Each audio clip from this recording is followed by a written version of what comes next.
Hello, children. Today we are going to do chapter 3 Gopal and the Hilsa fish. Before we begin the chapter, let me tell you something about Gopal and what is Hilsa fish. तो आज हम chapter number 3 करेंगे Gopal and the hilsa fish. Gopal Raja Krishnachandra के दरबार में एक दरबारी था और वो बहुत ही चतुर माना जाता था. और हिल्सा फिश जो है वो एक वैरायटी है मछली की जिसे लोग बंगाल में बहुत शौक से खाते हैं. So let's begin the chapter. It was the season for Hilsa fish. Fishermen could think of nothing but Hilsa fish. अब हिल्सा फिश का सीज़न था. समंदर में खूब सारी हिल्सा मछली थी और दिन रात जो मछुआरे हैं फिशरमैन वो हिल्सा फिश के बारे में ही सोचते थे और उसे पकड़ते थे. Fishmongers sold nothing but Hilsa fish. Come, buy. The price of Hilsa is down today. फिशमॉन्गर्स उन्हें कहते हैं जो मछली बेचते हैं. तो हर गली, हर रास्ते, हर जगह फिशमॉन्गर्स हिल्सा फिश बेच रहे थे और लोगों को अपनी तरफ ये कहकर आकर्षित कर रहे थे कि हिल्सा मछली आज बहुत सस्ती बिक रही है. हाउस होल्डर्स को talk of nothing but hilsa fish. How much did you pay for that hilsa? You wouldn't believe it if I told you. जितने भी लोग आसपास रहते थे वो सभी केवल हिल्सा मछली के बारे में ही बात कर रहे थे कि किसने कितने दाम पर खरीदी. And in the palace to the courtiers could discuss nothing but hilsa fish. Your Majesty, you should have seen the huge hilsa I caught. It was. यहाँ तक कि राजा के दरबार में भी सभी दरबारी केवल हिल्सा फिश के बारे में ही बात कर रहे थे. कोई बता रहा था कि जो हिल्सा फिश उसने पकड़ी वो कितनी बड़ी थी. Stop it. Are you a courtier और अ फिशरमैन? अब दिन रात हिल्सा फिश के बारे में सुनकर राजा को बहुत गुस्सा आया और वो अपने दरबारियों पर नाराज हो गए. The courtiers fell silent with downcast eyes.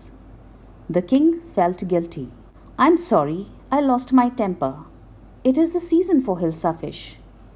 And no one, not even Gopal, can stop anyone from talking about hilsa fish. Not even for 5 minutes. राजा का गुस्सा देखकर सभी दरबारी एकदम शांत हो गए और शर्म के मारे उन्होंने अपनी आंखें झुका ली. डाउनकास्ट आइज मीन्स शर्म के मारे आंखें झुकाना. The king felt guilty. Guilty का मतलब होता है पछतावा. तो राजा को भी अपने गुस्से पर बहुत पछतावा हुआ. उन्होंने अपने दरबारियों से अपने गुस्से के लिए माफ़ी मांगी और ये कहा कि हिल्सा फिश का सीज़न है, हर कोई हिल्सा मछली के बारे में बात कर रहा है. यहाँ तक कि उनका चतुर दरबारी गोपाल भी किसी को हिल्सा मछली के बारे में बात करने से नहीं रोक सकता. 5 मिनट के लिए भी बिना हिल्सा मछली के बारे में बात किए कोई नहीं रह सकता. Oh I think I could your majesty. लेकिन तभी गोपाल ने कहा, नहीं महाराज, मैं लोगों को हिल्सा मछली के बारे में बात करने से रोक सकता हूँ. Then let me see you buy a huge hilsa and bring it to the palace without anyone asking you a word about it. अब राजा ने भी गोपाल के सामने एक चैलेंज रखा, एक चुनौती रखी. उन्होंने कहा, ठीक है, देखते हैं फिर. एक बड़ी हिल्सा मछली खरीदो और उसे राजमहल में लेके आओ, लेकिन शर्त ये है कि कोई तुम्हें उस मछली के बारे में एक शब्द भी ना पूछे. I accept the challenge your majesty. अब गोपाल ने राजा का ये चैलेंज एक्सेप्ट कर लिया, उनकी ये चुनौती स्वीकार की. A few days later. Why is your face half shaven? I am dressing up to buy a fish. What's the matter with you? Why are you smearing yourself with ash? I told you I am dressing up to buy a hilsa fish. Listen to me, please. You can't possibly go out in those disgraceful rags. What are you up to? How many times must I tell you, woman? I am out to buy a huge hilsa fish. It's happened to him. He's gone mad. अब कुछ दिनों के बाद गोपाल अपने घर पर था. अचानक उसकी पत्नी ने देखा कि उसने आधे मुंह को शेव किया है और आधे मुंह पर दाढ़ी है. तो जब उसने पूछा तो गोपाल ने कहा कि मैं मछली खरीदने जा रहा हूँ. थोड़ी देर बाद उसने अपने मुंह पर, अपने शरीर पर राख मलना शुरू कर दिया. Smearing means मलना, to rub. अब उसकी पत्नी ये सब देख रही थी कि उसने अपने मुंह को आधा शेव किया है, शरीर पर राख मल रहा है और फटे पुराने कपड़े, रैग्स मीन्स फटे पुराने कपड़े पहनकर वो मछली खरीदने जा रहा था। गोपाल की पत्नी को समझ नहीं आया कि आखिर माजरा क्या है, कि हो क्या रहा है, लेकिन गोपाल ने उसे कुछ नहीं बताया और वो आधा मुंह शेव कर कर अपने शरीर पर राख मल के और फटे कपड़े पहनकर मछली खरीदने के लिए निकल गया। अब गोपाल की पत्नी को लगा कि शायद वो पागल हो गया है।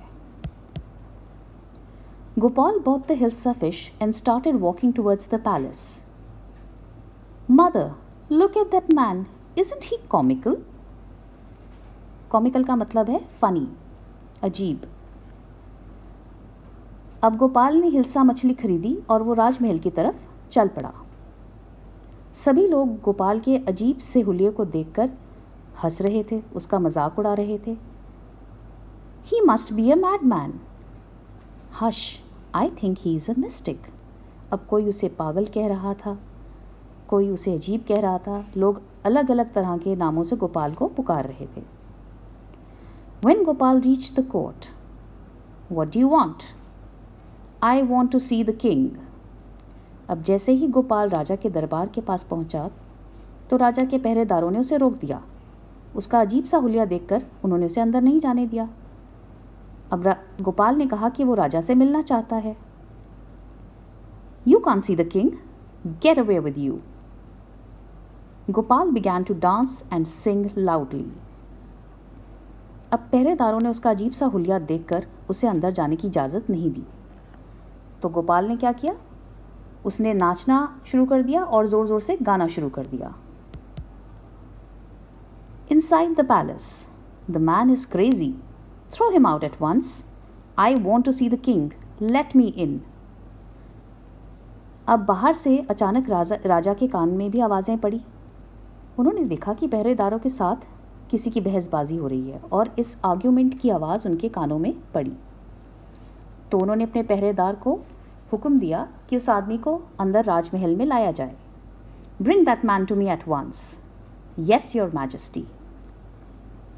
Gopal was brought before the king. It's Gopal. अब पहरेदार जब गोपाल को अंदर लेकर आए तो सबने देखा कि ये तो गोपाल है, जिसने अपने आधा चेहरा शेव किया हुआ है, फटे पुराने कपड़े पहने हैं और अपने मुंह पर और शरीर पर राख मली हुई है। The man has lost his mind. I think it's one of his crazy jokes. अब दरबारियों की भी समझ में कुछ नहीं आया। उन्होंने लगा कि गोपाल शायद पागल हो गया। He's gone crazy. All right, Gopal, out with it. Why are you dressed up in this ridiculous fashion? Your Majesty, you seem to have forgotten something. अब राजा को भी कुछ समझ नहीं आया। उन्होंने गोपाल से पूछा, तुम इतने अजीब ढंग से क्यों ड्रेस्ड अप हो? तुमने अजीब से कपड़े पहने हैं, मुंह आधा शेव्ड है, शरीर पर राख मली है। Why this ridiculous fashion? ये अजीब सा फ़नी सा बेच बनाकर तुम मेरे राज दरबार में क्या कर रहे हो? तो गोपाल ने कहा, राजा को लगता है आप कुछ भूल गए हैं। Forgotten something? Strangely enough, no one seems to be interested in Hilsa fish today. From the market to the palace and in the court, not a soul has spoken a word about Hilsa fish. अब गोपाल ने राजा को उनकी चुनौती याद दिलाई। उसने कहा, बड़ी अजीब सी बात है कि आज कोई हिल्सा फिश में इंटरेस्टेड ही नहीं है। बाज़ार से खरीद कर लाया हूँ हिल्सा फिश राज दरबार तक और पूरे रास्ते में किसी ने भी मुझे हिल्सा फिश के बारे में एक शब्द नहीं पूछा। Only then did the king remember the challenge he had thrown to Gopal. Ha ha! Well, Gopal, congratulations. You have achieved the impossible once again. Gopal की बात सुनकर राजा को अपना चैलेंज, अपनी चुनौती याद आई और उन्होंने गोपाल को कंग्रेचुलेट किया कि एक बार फिर उसने अपनी चतुराई से इम्पॉसिबल को पॉसिबल कर दिया था।